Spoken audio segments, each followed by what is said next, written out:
Ajuda-nos, ó Pai, a entregar a Tua palavra segundo o Espírito de revelação, que é o Espírito de Cristo. Que muito além das palavras que venhamos a falar, que possamos todos nós escutar a voz do Espírito Santo. Que o Espírito Santo possa falar profundamente a cada coração e a cada entendimento. Que toda honra, que toda glória e que todo louvor seja dado hoje e eternamente, unicamente ao Senhor. No nome de Jesus Cristo. Amém e amém, Pai. O grande pregador norte-americano Charles Stanley, pregador batista da primeira igreja batista de Atlanta, salienta algo tão interessante sobre as festividades e as mensagens e a história do Natal. É uma história e mensagens que se repetem todos os anos. E todos os anos cantamos hinos que só cantamos nessas festividades. Em todos os anos nos lembramos de mensagens bíblicas que praticamente, se não só faladas nessa época, têm uma ênfase nesta época. E parece que tudo é novo. Isso é que é o interessante. Parece que é a primeira vez que nós falamos de tal assunto. A mensagem continua nova, viva e maravilhosa. Isto por um motivo, porque o Evangelho é atemporal. O Evangelho é eterno. E nós sentimos um pouco dessa eternidade quando ministramos palavras como estas, que nos parecem palavras frescas, palavras novas, mesmo que já conheçamos, mesmo que já tenhamos ouvido muitas vezes, como eu disse, repetidas vezes, é como se ouvíssemos a primeira vez, porque essa é uma mensagem de amor. Essa é uma mensagem sobre a concretização da grande promessa. A primeira promessa feita aos homens foi aquela promessa após a queda do homem, quando Deus, se dirigindo à mulher, disse sobre a semente da mulher. Era a semente da mulher. Aquele que pisaria a serpente, que a serpente lhe morderia o calcanhar, mas ele pisaria a cabeça da serpente. E nós vemos nisso a realização de toda esta promessa na vinda do nosso Senhor e Salvador Jesus Cristo, quando Deus, por amor a nós, o deu, o entregou, para que todo aquele que nele crê não pereça, mas tenha vida eterna. E todos que o receberam, todos os que creram no seu nome, nome este que nos salva, que nos liberta, que nos transforma, que faz com que as nossas orações sejam atendidas por Deus. Sejam estes feitos filhos de Deus, como a Bíblia diz, a saber, os que creem no seu nome, os que creem no Senhor. Mas tudo isso que aconteceu, e hoje que estamos a viver um período que a tradição da igreja chama de a véspera do Natal. E eu gostaria de falar um pouco sobre isso que pouco falamos, a véspera do Natal. o que acontecia, o que aconteceu na véspera do Natal. Sabe, a véspera do Natal foi um momento de muita, eu chamaria, entre aspas, agitação. Havia muito movimento nos céus, na terra, e eu diria, debaixo da terra. Havia muito movimento nos céus.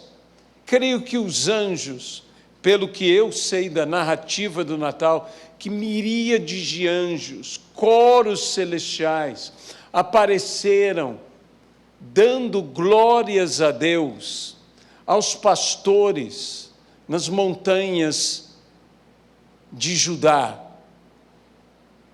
Então eu imagino esses anjos se movimentando, eu imagino todas estas hordas celestiais se agitando nos céus, porque logo, logo a promessa se realizaria.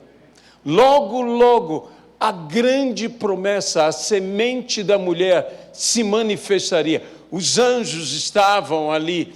Havia já, antes de tudo isso, movimento angelical. Sabemos que Maria foi visitada por um anjo, a saber, Gabriel. Ali foi anunciado o que sucederia à sua vida. E Maria diz: eis aqui a serva do Senhor, faça-se a mim conforme a palavra do Senhor, seja feita a vontade do Senhor. Uma entrega completa. Sabemos que anjos também se apresentaram, falaram, por exemplo, com José. Havia uma movimentação angelical em todos os dias que antecederam a concretização da promessa. Na véspera do Natal, não diferente, os anjos se moviam. Ninguém via, ninguém percebia.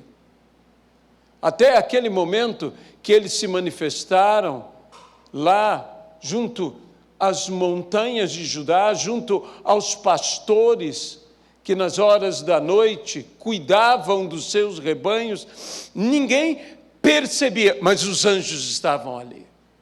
Eu quero dizer que, igualmente, antecedendo a concretização das promessas de Deus na nossa vida, nós podemos não ver, nós podemos não perceber, mas há uma agitação nos céus. Há uma agitação nos céus e há um trabalho angelical a nosso favor, há todo um serviço de anjos trabalhando por mim e por você, porque logo virá a concretização, a realização da promessa. Não só havia um movimento dos anjos, mas havia um movimento, inclusive, dos astros. Não só o céu, o que Paulo chamou de o terceiro céu, mas o céu que nós vemos, que alguns dizem que o firmamento é o primeiro céu, que o universo é o segundo céu. Havia um mover, tanto visto no firmamento, quanto visto no universo, pois aqueles magos disseram: vimos a sua estrela. Vimos a sua estrela. Eu quero dizer algo a você: o universo inteiro se movia, porque estava chegando a hora da concretização da promessa. Estava chegando a hora. Por isso, a estrela se movia. Era uma estrela tão interessante que não apenas se movia, mas se ela podia se deter, porque a Bíblia diz que ela se deteve, apontando o lugar certo aonde estaria Jesus, Maria, José, e ali, para lá, os magos foram. Mas essa estrela podia até se deter, mas uma coisa que ela não fazia era retroceder. E nós temos que também, na nossa jornada, aprender a ir em frente, mesmo que tenhamos que parar, não venhamos a retroceder, principalmente em nossa fé, crendo que aquele que prometeu é fiel e justo para cumprir. Então o universo se movia. E eu quero dizer a você isto, antes da concretização da promessa de Deus na tua vida, na minha vida, o universo inteiro se move a nosso favor. Talvez nós olhemos ao nosso redor e falemos sobre a vida, falemos sobre as coisas, falemos sobre a realidade que nos cerca, dizendo, é tudo contra mim. Eu quero dizer a você, como disse o profeta ao jovem que estava com ele, mais são os que são por nós do que os que são contra nós. Saiba disto, que o universo inteiro concorre a seu favor, porque existe uma promessa de Deus sobre a tua vida. Todo o universo se move para apontar esta promessa. Todo o universo se move. Isso são mensagens do que era a véspera do Natal. Mas não é apenas anjos que se movem a nosso favor. O universo inteiro se movendo a nosso favor. Aliás, a Bíblia diz que toda a natureza espera com grande expectativa a manifestação dos filhos de Deus. Mas existem outros movimentos. Existem movimentos de homens malignos, como Herodes, que não querem que a promessa se realize. E se, porventura, a promessa já tiver chegado, querem matá-la, querem eliminá-la, querem anulá-la. Existe isto, e nós não podemos nos enganar, porque isto também se movia, isto também acontecia na véspera de Natal, na véspera do nascimento de Jesus Cristo. Havia um mover na terra, mais de um mover. Havia homens como os pastores, homens simples, humildes, que foram os primeiros a receber o anúncio do nascimento do Messias, do Senhor, do Salvador.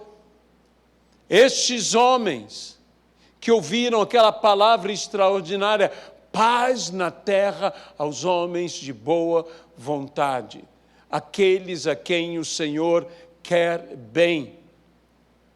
Que maravilhoso é ouvir essa palavra. Esses homens não ficaram apenas com aquela palavra, esses homens foram além daquela palavra, esses homens foram à busca do que eles ouviram.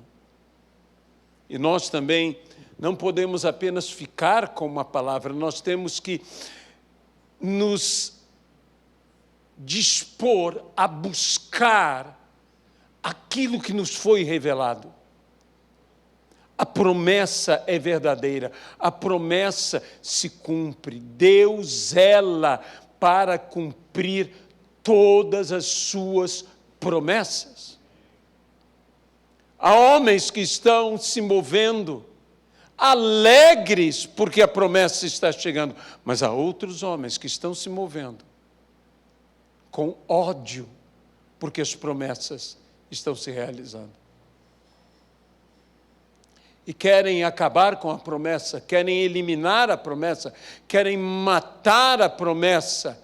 Mas não tema, assim como o Senhor guardou, protegeu, orientou, Deus também nos guardará, nos protegerá e nos orientará de modo que a promessa não morra, que a promessa não seja retirada, não seja anulada, não seja destruída.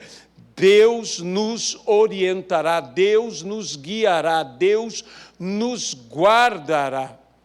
Também os magos foram orientados, foram dirigidos.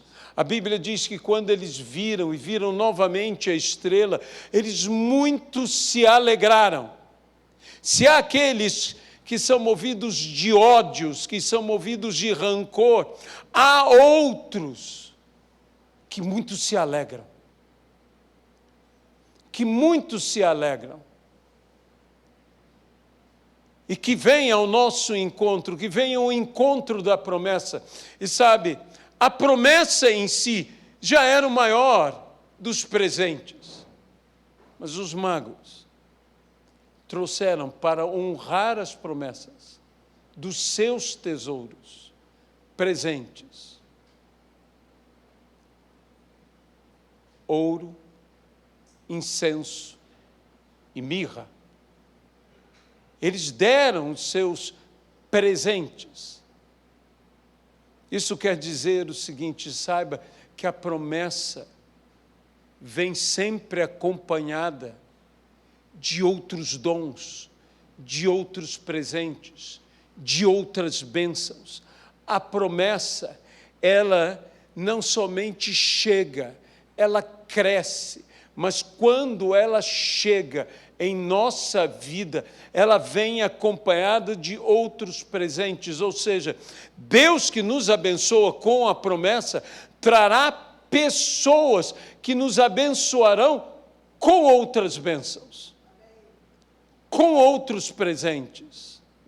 Tudo isto sucedia na véspera de Natal, no que antecedia o Natal.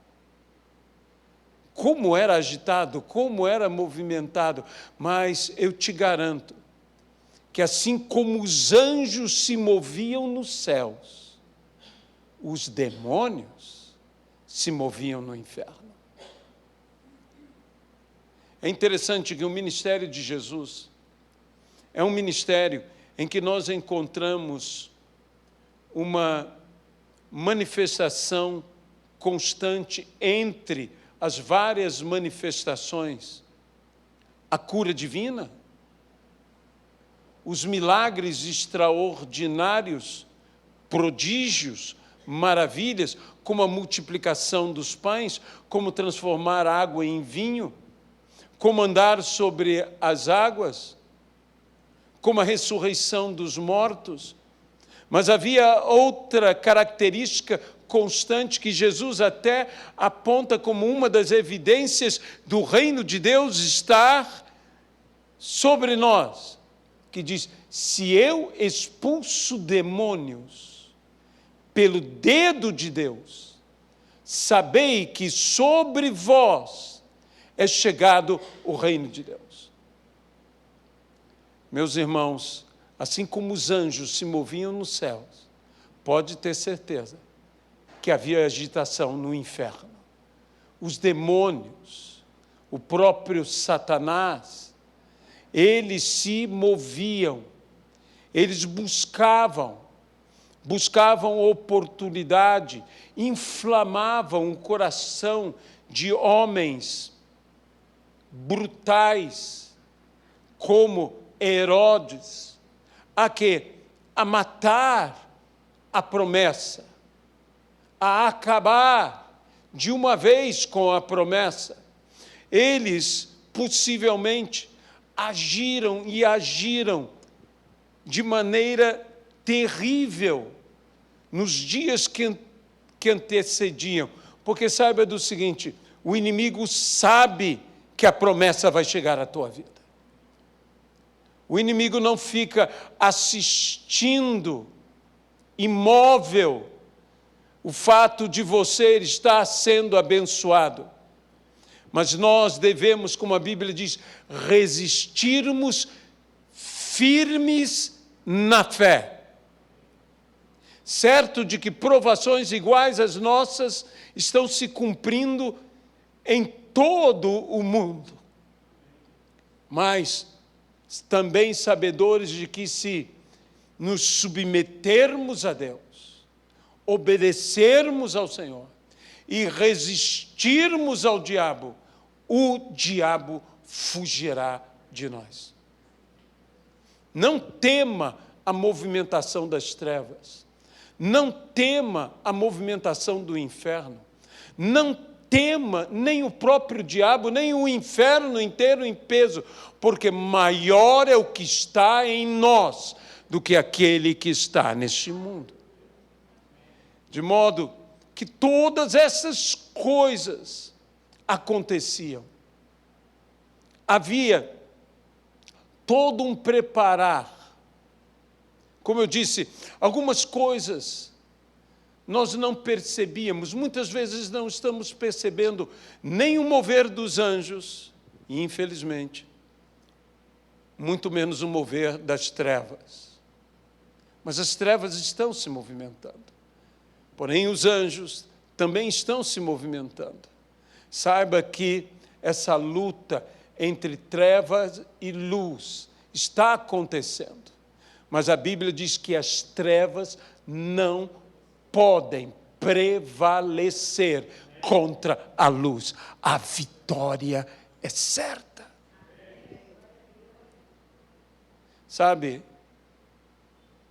T.D. Jakes, um grande pregador de nossos dias, chama a atenção para que a pesca maravilhosa, aquela bênção extraordinária que aconteceu na vida de Pedro e dos seus sócios,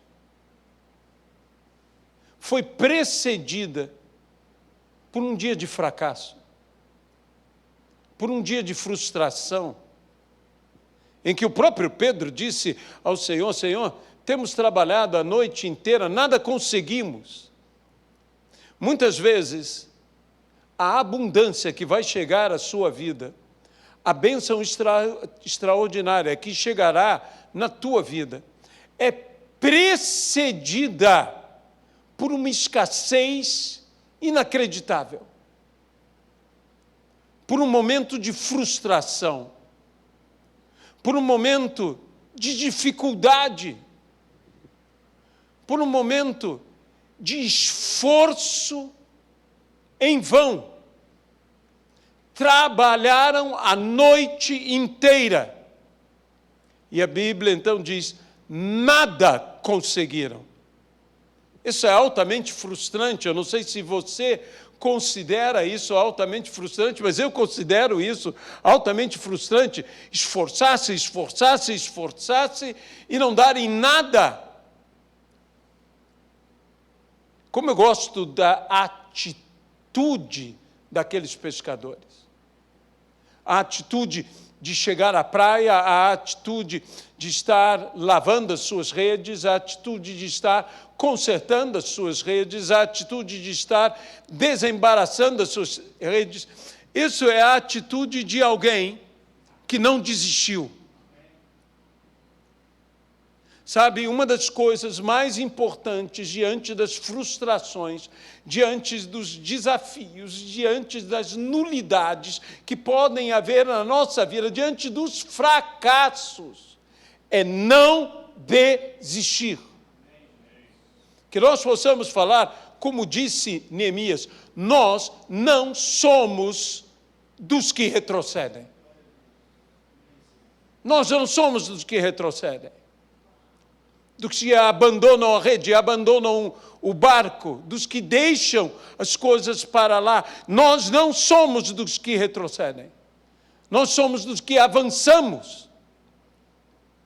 Mas as perspectivas, você não conseguiu nada hoje. Você se esforçou tanto e nada obteve.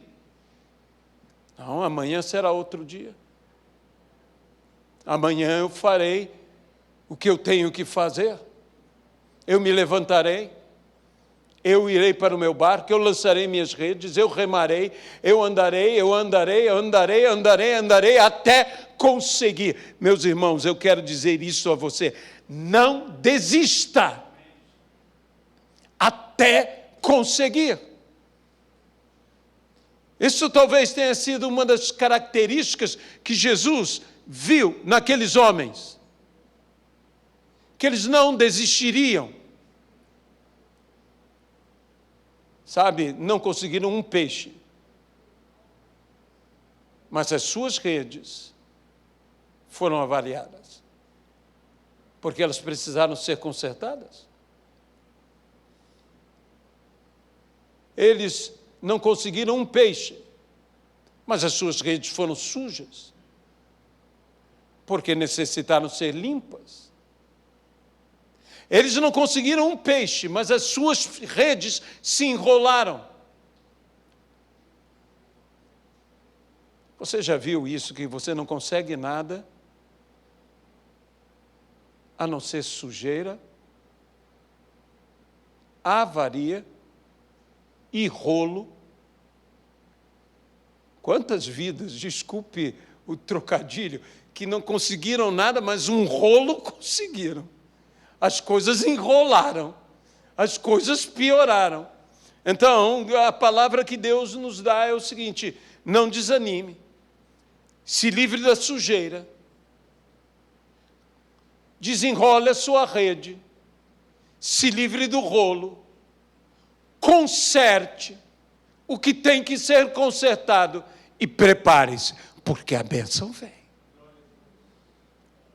A pesca maravilhosa veio depois de toda aquela frustração.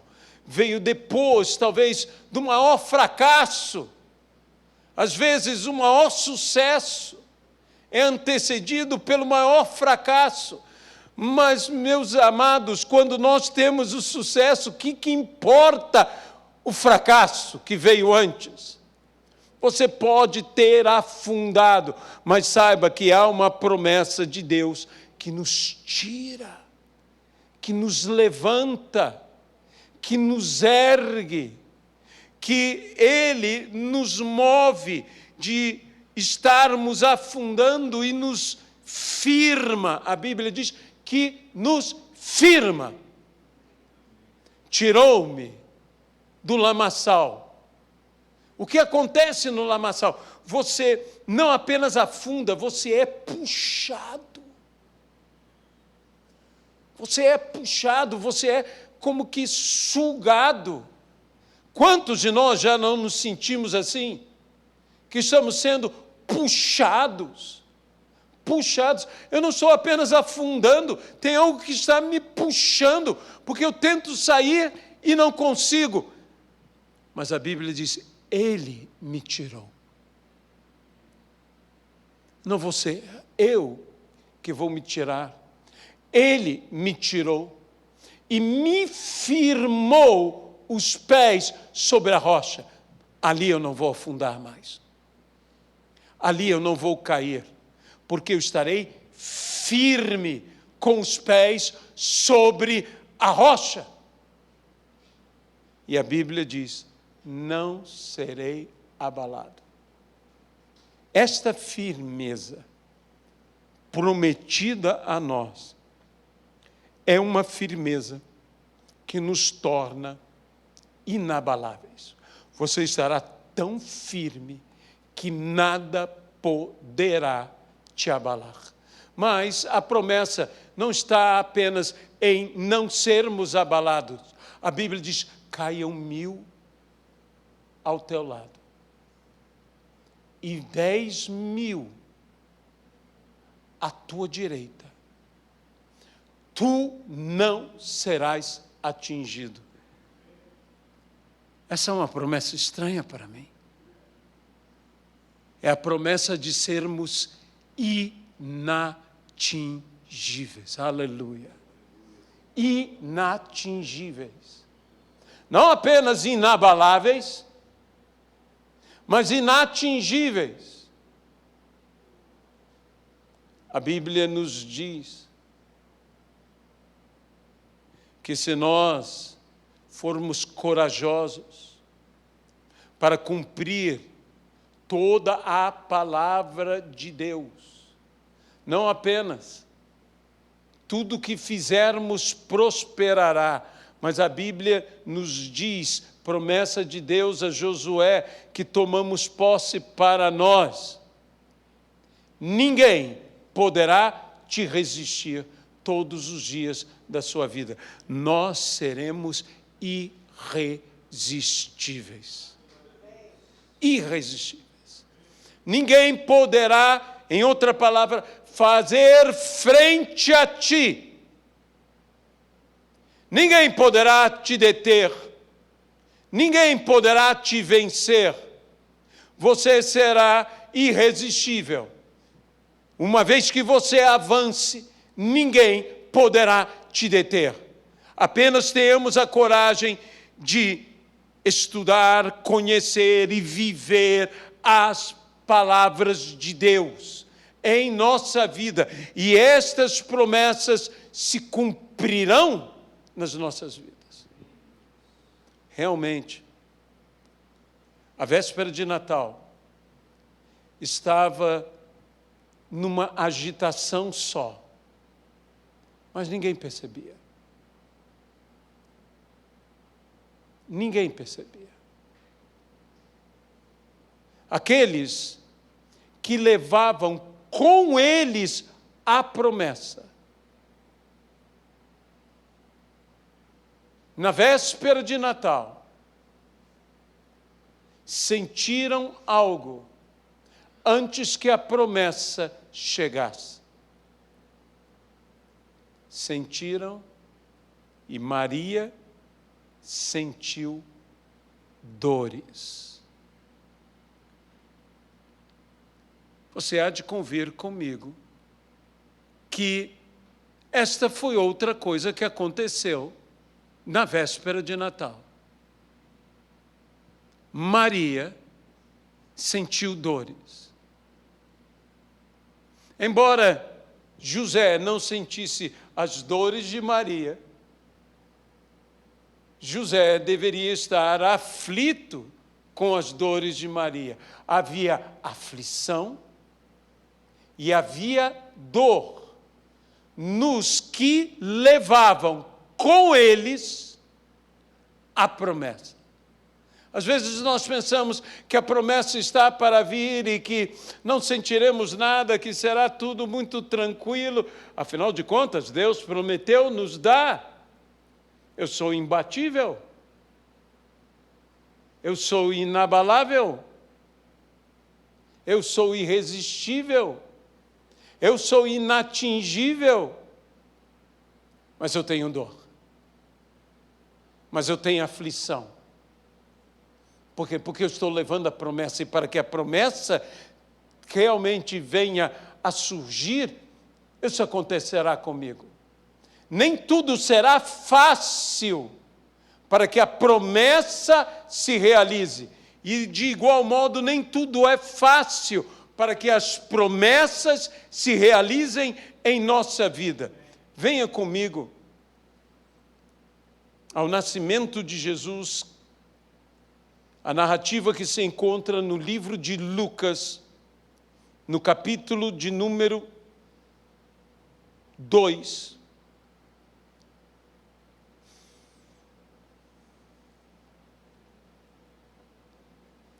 De 1 a 7. Naqueles dias, foi publicado um decreto de César Augusto, convocando toda a população do império para recensear-se.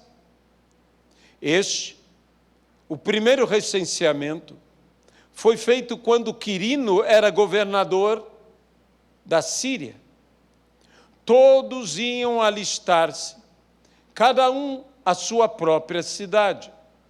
José também subiu da Galileia, da cidade de Nazaré, para a Judeia, a cidade de Davi, chamada Belém, por ser ele da casa e família de Davi, a fim de alistar-se com Maria, sua esposa, que estava grávida.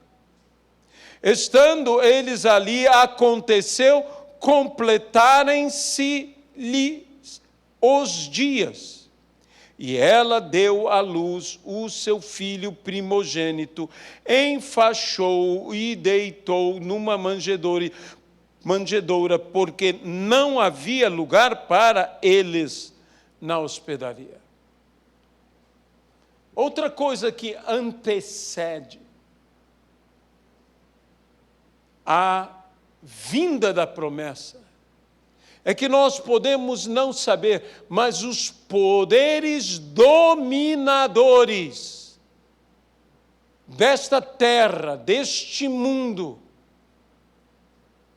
sem eles mesmos saber, estão concorrendo para que a promessa se cumpra como deve se cumprir. Se não houvesse toda esta movimentação, essa legislação do poderoso César Augusto, esta ordem de recenseamento, José dificilmente sairia de Nazaré. José saiu de Nazaré e saiu com Maria, sua esposa, porque ele tinha que cumprir o recenseamento. Ele tinha que se alistar-se com ela na cidade de Belém. Ele tinha que estar em Belém. E chegando em Belém, justamente chegando em Belém, cumpriram-se os dias. Eu quero dizer a você que talvez nós não percebamos, mas até mesmo os movimentos que acontecem nas nações, os movimentos que acontecem nas casas legislativas, nas casas de governo, seja em nossa nação, seja em outras nações, tudo isto é para que a promessa se cumpra, e se cumpra em minha vida e em tua vida, por mais estranho. Quantas pessoas poderiam dizer, isso é injusto, isso é imposição desses imperialistas romanos, desses dominadores, desses usurpadores. Os romanos não eram benquistos, a ordem era dada na base da espada, obedeça. Havia uma imposição, por isso era um império. Um império se impõe. Mas até estas coisas estavam concorrendo para que a promessa se cumprisse. Por que isto? Porque, meus irmãos, a Bíblia diz, todas as coisas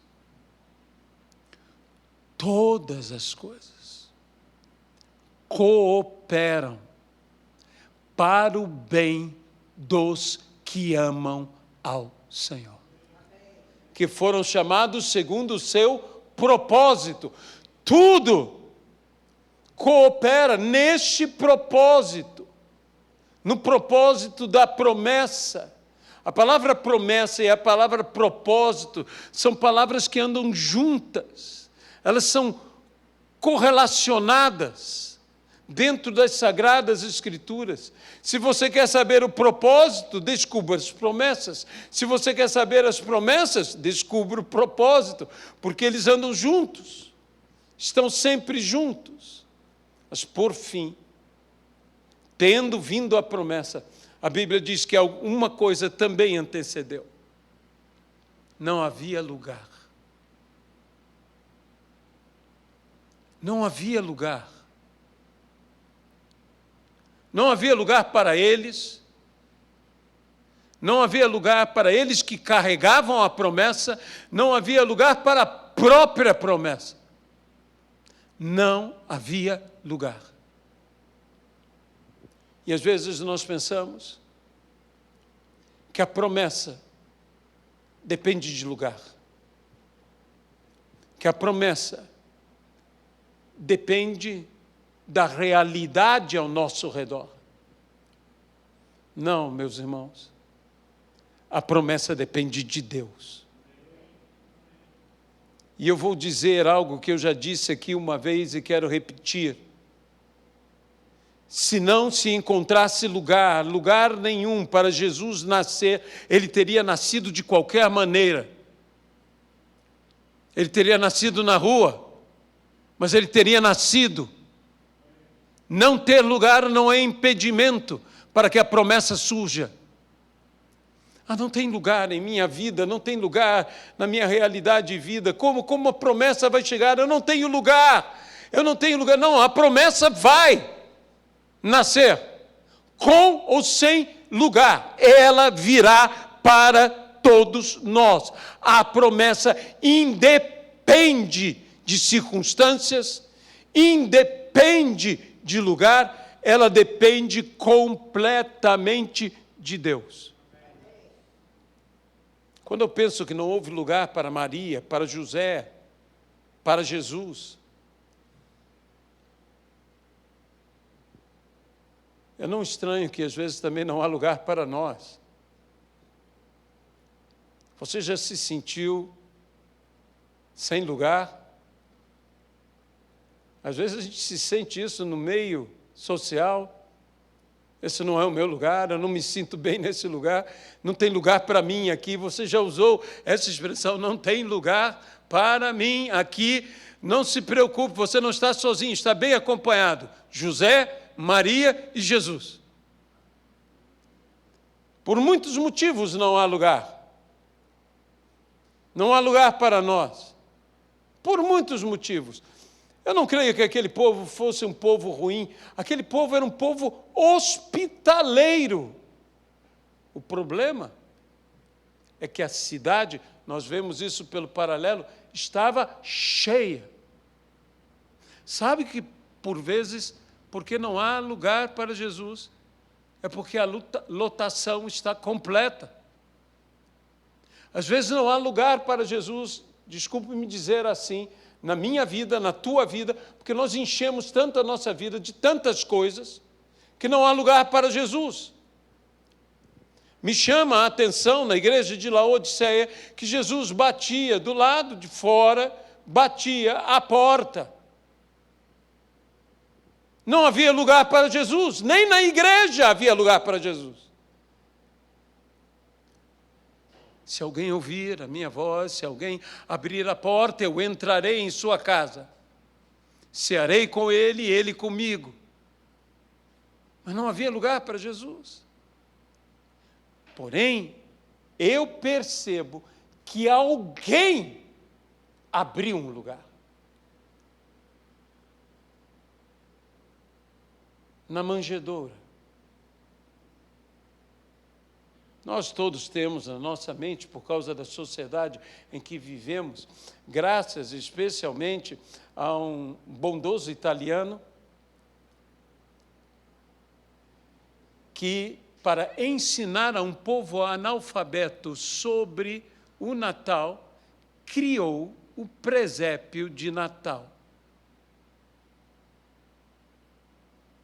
Francisco de Assis criou o presépio de Natal.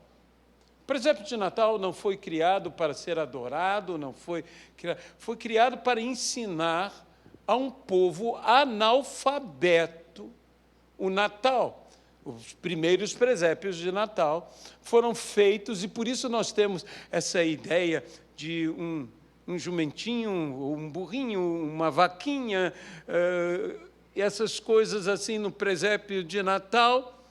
E temos ideia de uma manjedoura italiana, é uma manjedoura italiana, não é uma manjedoura do tempo de Jesus Cristo na cidade de Belém, que na realidade era mais uma gruta que qualquer outra coisa. Por isso há um hino que você canta no Natal, na Gruta de Belém, porque é na gruta mesmo. Era onde se guardavam coisas e no frio intenso se colocavam os animais ali. Ali, com muito carinho, ali se abriu um espaço para que José, Maria e depois Jesus estivessem. Sabe, o que me chama a atenção é que Jesus não precisa do melhor lugar. Sim, eu quero dar o melhor lugar para Jesus, mas Jesus não precisa do melhor lugar. Ele precisa de um lugar. Às vezes nós dizemos, Senhor, tudo que tenho é isto. Tudo que tenho é isto. Isso não é muita coisa. Eu me lembro da conversão de uma pessoa que disse, Jesus, tudo que eu tenho para te dar é um coração amargurado, cheio de revoltas. O que ele não sabia é que a Bíblia diz que é a única coisa que Deus nos pede. Filho meu, dá-me o teu coração. E Deus aceita. Pode não ser o melhor, não é o melhor coração do mundo, mas é o coração que eu tenho. Não é o melhor aposento da casa, mas o que eu tenho. Alguém bondosamente fez o máximo possível para dar o máximo de conforto, para receber aquela família que hoje a tradição chama de a Sacra Família, e com isso eu termino. Sabe? Se não fosse Jesus ter nascido naquela família de José e Maria, eles seriam mais uma família. Possivelmente uma boa família. Eu, particularmente, creio uma excelente família, por ser Maria quem era e por ser José quem era. Mas nós os chamamos de Sagrada Família, Sacra Família, porque Jesus nasceu nessa família. Foi Jesus que fez a diferença. Por mais excepcional que fosse José, por mais extraordinária, porque era extraordinária, Maria, seriam apenas uma maravilhosa família. Mas com Jesus, eles se tornaram, e como não chamá-los de Sacra Família, de Sagrada Família? Pois Jesus nasceu ali, de modo que eu quero dizer algo a você. Você também pode tornar tanto tua vida, quanto tua família, uma sagrada vida, uma sagrada família. Basta Jesus estar na sua família. Jesus está na sua vida. Se Jesus estiver na minha vida, a minha vida é sagrada, é santa, por causa dele. Se Jesus estiver na minha família, a minha família, eu não posso me comparar a José,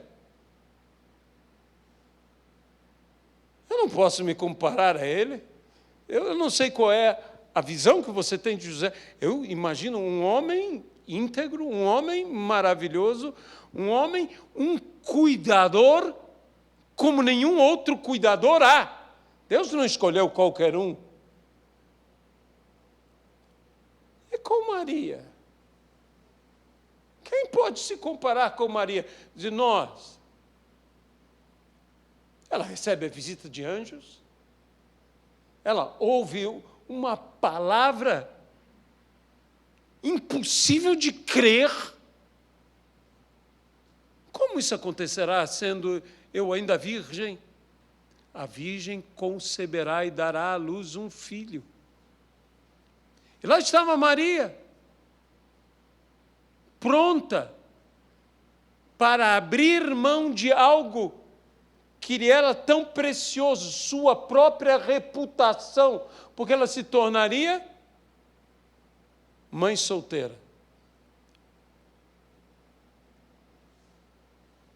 Cuidado com esse negócio de falar mal dos outros, porque você pode estar falando mal de uma santa.